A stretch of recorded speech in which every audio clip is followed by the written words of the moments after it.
and there are a lot of good friends and people that I have learned many things in the past, and hope I'll continue learning from them. It's truly a humbling experience for me to be invited to speak on this great book, Pakistan-India Relations, Fractured Past, Uncertain Future. If you look at the very cover of the book, you see 2 chairs vacant, nobody sitting on them, with a desk that has scattered white sheets of paper, nothing on them.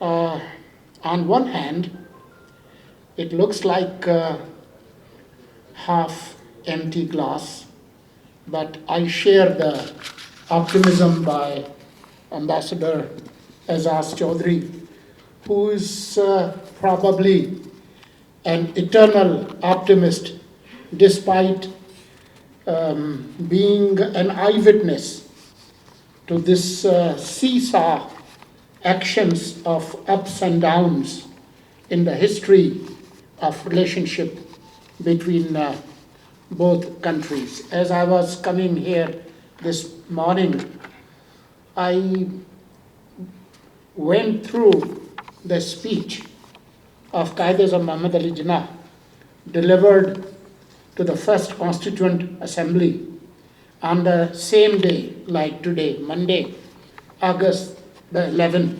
1947.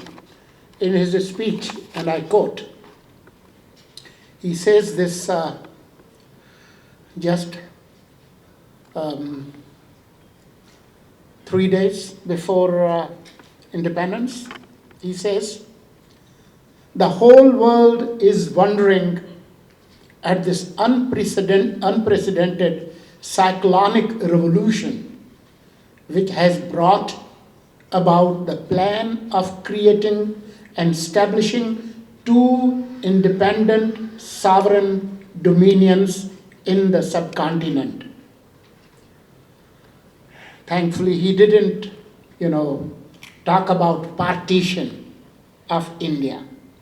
He talked about establishment of 2 sovereign independent nations, because as much as some people under Modi mobocracy, the Hindutva-led, would still try to, sell us this bogey and failed concept of partition of India.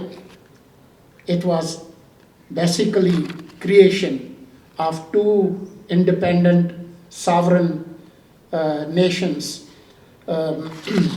since Jinnah Sahab himself talks about creation of 2 independent states out of subcontinent, not a country, India, that now the RSS people try to sell us.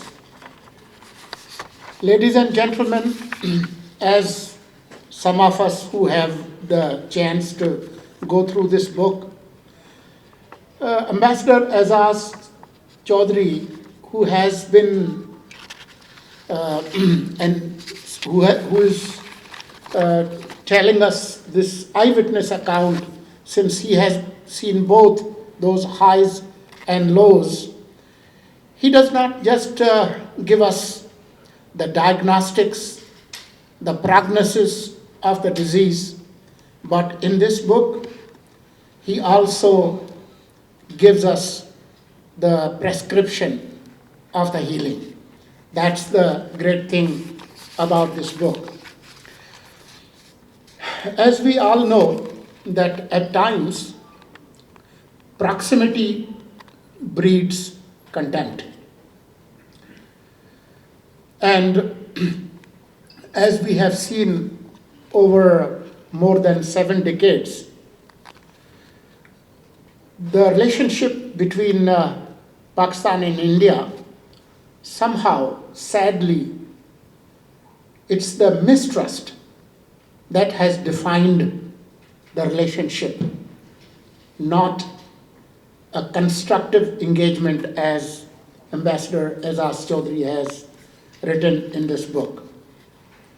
And if you fast forward to just a few months back, the month of May, the Operation Pakistan named Bunyanun Marsus, that too reveals a reminder about the cost of conflict, which can't be measured just by the types of weapons used, but as Ambassador has rightly suggested, the tons of possibilities and opportunities that we have lost for our current and future generations. Pakistan has been historically a well-documented thorn in the side of the hegemonic and expansionist ambitions of India. Under Modi mobocracy, those designs have touched the extremes of madness. The recent unilateral aggression against Pakistan in May, flouting